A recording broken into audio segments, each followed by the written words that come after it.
తెలుగు ఉగాది పండగ శ్రీ విశ్వావసునామ సంవత్సర పంచాంగ శ్రవణ మహోత్సవ కార్యక్రమంలో 4వ రాశి అయినటువంటి కర్కాటక రాశి వారికి ఎలా ఉండబోతుందో ఈ వీడియోలో సవివరంగా సంపూర్ణంగా తెలుసుకుందాం.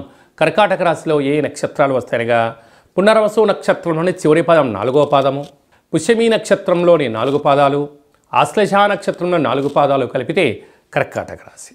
చాలామందికి పుట్టినటువంటి కాల సమయంలో డేటా ఆఫ్ బర్త్లో లేనటువంటి వారికి పేరు యొక్క మొదటి అక్షరాన్ని అనుసరిస్తూ ఆ రాశిని తెలుసుకునే ప్రయత్నం చేద్దాం.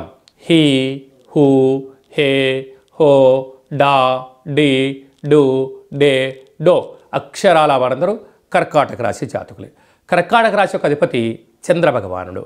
వీరి ఆదాయ వ్యయాలని గమనించినట్లయితే ఈ సంవత్సరం అధికంగా మిగిలించబోయేటువంటి రాశులు, అదృష్ట రాశులలో కర్కాటక రాశి వారు ఒకటి అని చెప్పి కూడా మీరు గమనించగలగాలి. ఆదాయం 8, వ్యయం 2. చూడు, కర్కాటక రాశి వారు ఎంతటి అదృష్టవంతులో.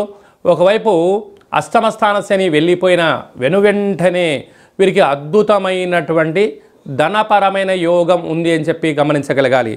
రాజపూజ్యమేడు, అవమానముడు, వీళ్ళు అన్నింటా విజయాలు. విద్యార్థులకు మంచి విజయాలు, వ్యాపారస్తులకు రాజయోగము, సంపూర్ణమైనటువంటి వీరి మాటకు చెల్లుబాటు అయ్యేటువంటి సమయము, అనంతమైనటువంటి శక్తి కర్కాటక రాశి వారి సొంతం కాబోతుంది.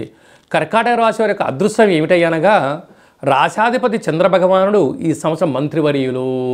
అందుకని రాజు కన్నా మంత్రికి అంతర్గతమైన విషయాలలో, బహిర్గతమైన విషయాల్లో, భౌగోళికమైనటువంటి అన్నిటిపైన సమాలోచన ఉంటుంది. కనుక కష్టపడి పనిచేసే వారికి, ధర్మబద్ధంగా, న్యాయబద్ధంగా, ఆధ్యాత్మికంగా ఉండబడిన వారికి ఇది చాలా శుభ సమయం అని చెప్పి గుర్తుపెట్టుకోగలగాలి.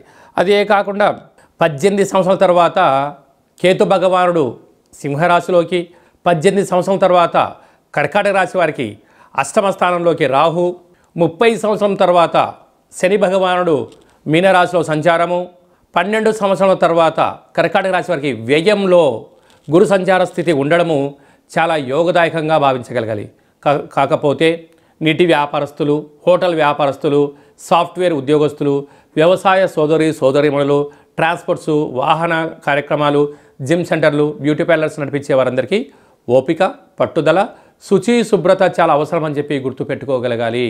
ఇన్ని వేల వీడియోలలో ఈ వీడియో మీరు చూస్తున్నారు అన్నట్లయితే మీరు రాశి అధిపతి అయినటువంటి చంద్ర భగవానునికి, రాజు అయినటువంటి రవి భగవానునికి మీరు సేవ చేసే సమయం ఆసనమైందని చెప్పి గుర్తుపెట్టుకోగలగాలి. కనుక ఈ సంవత్సరం అంతనూ కూడా ప్రతి సోమవారం పూట సాయంకాలంలో చంద్రుడి యొక్క దర్శనం, చంద్ర నమస్కారం, సూర్యోదయంలో సూర్య నమస్కారం చేస్తూ ఓం శ్రాం శ్రీం శ్రౌం సహ చంద్రమసే నమః అనేటువంటి నామాన్ని 27 సార్లు వ్రాయడం. ఈ రాసిన పత్రాలను చంద్ర భగవానునికి అక్షర తులాభార కార్యక్రమంలో పాల్గొనడం వలన చంద్రగ్రహ దోషం తొలగి మనశ్శాంతి కలిగి, అలాగనే రాజుగారైనటువంటి సూర్య భగవాను యొక్క ఆశీస్సులు కలిగి ఇంట, బయట, గ్రామ, రాష్ట్ర, దేశ, ప్రపంచ స్థాయిలో మీ మాటకు ఎదురు ఉండదు. మీరు సంపాదించిన ధనము స్థిరచరాస్తులుగా మారడము, వ్యాపార అభివృద్ధిలో అన్నింటా విజయం కర్కాటక రాశి వారి సొంతమవుతుంది. ప్రధానంగా సాఫ్ట్వేర్ ఉద్యోగస్తులు, హార్డ్వేర్ ఉద్యోగస్తులు, వ్యవసాయ సోదరీమణులు, మార్కెటింగ్ రంగంలో ఉండబడిన వారు, చేతి వృత్తులు చేసేవారందరికీ కూడా వీలైనంత వరకు ప్రతి రోజులో కానీ, ప్రతి ఆదివారం పూట కానీ, ప్రతి సోమవారం పూట కానీ రాహుకాల సమయంలో ఎలాంటి కఠినమైన నిర్ణయాలు తీసుకోకుండా దూరావాయు జల ప్రయాణాలకు దూరంగా ఉండగలిగితే అంతా మంచే కలుగుతుంది అని చెప్పి గుర్తుపెట్టుకోగలగాలి.